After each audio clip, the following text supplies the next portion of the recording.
Welcome back to Create Craft Costume, where we think creating or crafting is as close to magic as we are going to get. I am Ashley, the Geeky Trained Apprentice, and this is Cheryl, our fabric wizard. But today, I'm definitely in charge.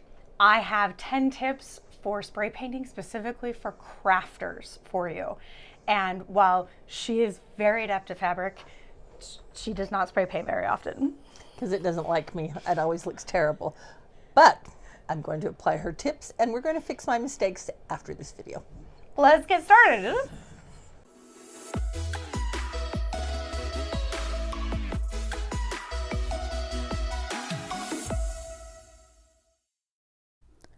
For the first tip, we're going to talk about your tools. There are some specific tools that you can use to make your project a lot easier. For example, you'll see some of them pictured here. One is this yellow painter's tape. You'll typically see it come in blue.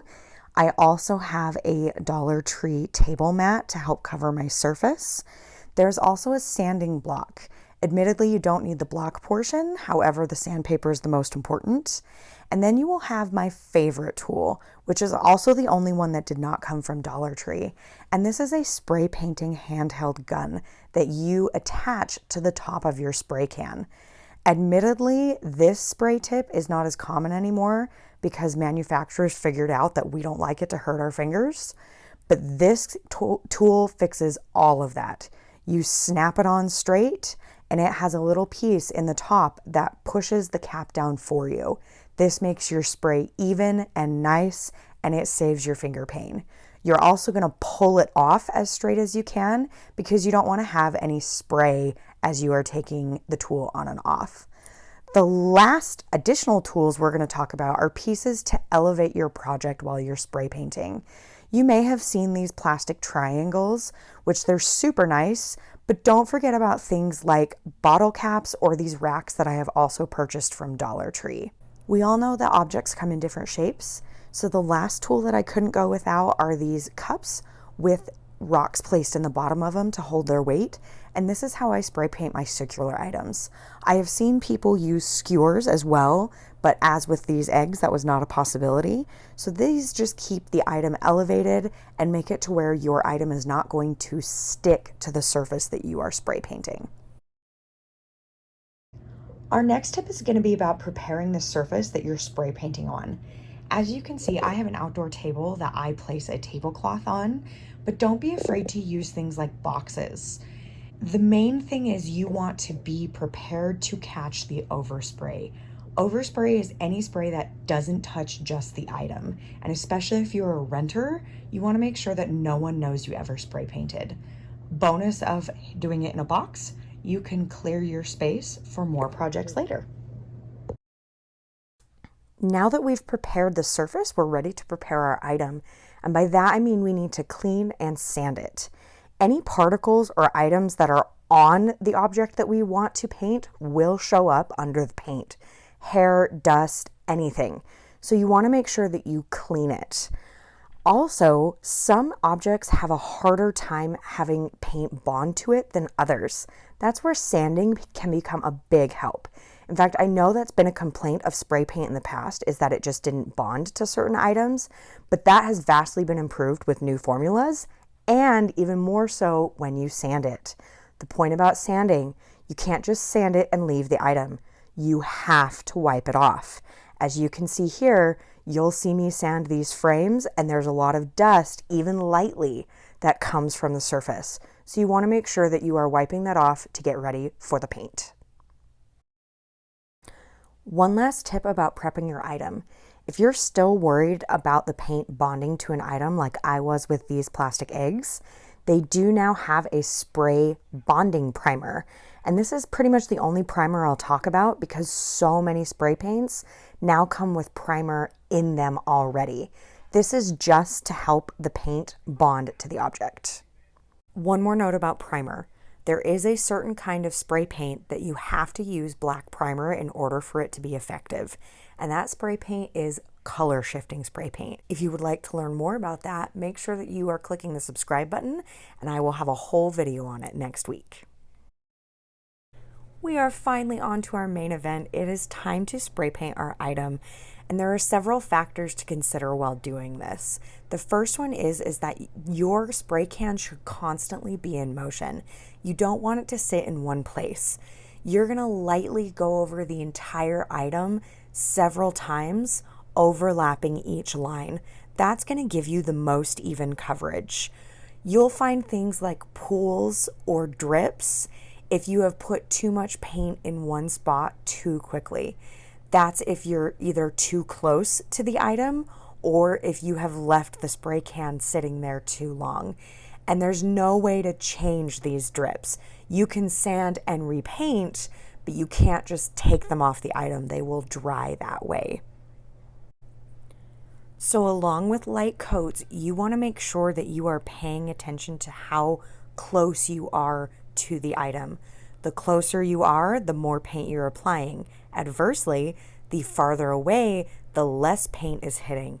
There's a sweet spot of about 8 to 10 inches that you want to be from your item, which is actually another reason why personally I prefer spraying outside of boxes, because it just gives you more control. You are going to want to shift every side of this item, otherwise you are guaranteed to miss a spot. That's why you see so many different camera angles in this segment. I promise this is easier than I make it look on camera. It's just really hard to spray paint and film yourself at the exact same time. However, one last factor that you need to consider is actually how the spray comes out of your can. And what I mean by that is take a look at these two clips. One of these has a really wide fan spray and one of these has a really straight, hard shot. That really affected the types of drips that I was getting on my project. I needed to have the harder spray paint farther away from my project in order to eliminate those drips. So just make sure that you are paying attention to how the paint is hitting your project while you are painting it. That will help you get the most even coverage without those brush strokes that I don't like. Now that we have finished one project, I highly recommend that you consider different finishes. Spray paint comes in so many different options now, including what you can cover your appliances with, things that make metal more realistic, just that beautiful metallic sheen that I really love. But the beauty of spray paint is that you're the one who gets to decide what you like. You will see a lot of metallic and hammered spray paint in my collection because I love the realistic and beautiful finish that it gives me that I just can't get with acrylic paint. But you're also going to want to consider the finishes in your top coat. There are huge differences between gloss, matte, satin, and semi-gloss top coats. I personally don't like the sheen of gloss. However, on the advent calendar that I made last year, if you haven't seen that, I will link it up below. I specifically chose a semi-gloss finish because I wanted Christmas lights to be able to reflect off that. However, if I find labels or something too shiny, I will put a matte coat over it. That includes if I've used gloss paint because I couldn't find any other option, I will put a matte coat on top of it specifically to turn down that sheen. And speaking of top coats, that leads me right into my next tip. Have you ever made an item that the finish didn't settle properly or it just didn't seem to dry? I received this one and it's just sticky, which means it was sticking to my shelves. A way to help prevent that is to spray it with another top coat. I'll admit it, I don't use top coat all the time, but I definitely put it on something that's going to be handled a lot, like that advent calendar. I also use it to keep glitter in place. It's a great sealer, just like getting rid of the stickiness. Now that you know there are different finishes, don't think that you just have to use one spray paint per project. If you want to use a different spray paint, not only can you layer them on top of each other, but you can tape off areas that you don't want painted. So for example, these two cauldrons are getting painted in black. Once it fully dries, I will cover up those cauldrons and paint the other two in two different finishes as you see here. The key to this painter's tape though is you have to let it dry. If you don't, when you peel off that ever so satisfying tape, you will take some of the paint with you. So I made sure to let these cauldrons dry a full 24 hours before I put painter's tape over the top of them. This next tip is a money-saving one because the specialty spray paints that I like do tend to be more expensive. I don't like putting them on the backs of projects. Instead, I will pick a cheaper spray paint, such as here, I put hammered brown on the front, but then on the back, I just put a plain espresso brown because I don't like things to look unfinished, but I would rather save the money as well. My last tip has to do with reading the instructions. What can I say? It's the teacher in me. But in all seriousness, some of the tips I've mentioned are even written on the side of every can. This has important information such as what temperatures you should be spraying in, and that matters because it will freeze if it is below a certain temperature, and that completely affects the finish. It also mentions things like dry times, which are important for when you are adding your top coats. The other thing that's really important is it mentions wiping off your nozzle. The only time I've ever had an issue with clogging is when I didn't do that. So make sure you're using all of the resources available to you by understanding the instructions. So the last tip was the temperature. Yeah, I don't ever read the directions on anything, rarely ever. So I bought these beautiful candlesticks, but they were really ugly color. So Ashley said, we can spray paint them. And I thought, sounds easy. Went to the store, got the spray paint, went out on my front porch. They turned out terrible. Guess why? It was the middle of winter and it was cold and the paint froze before it got to the candlestick and they look terrible. That can be fixed though, so don't panic. Remember, spray paint's the same as regular paint. You just do it over again. Okay, so very forgiving.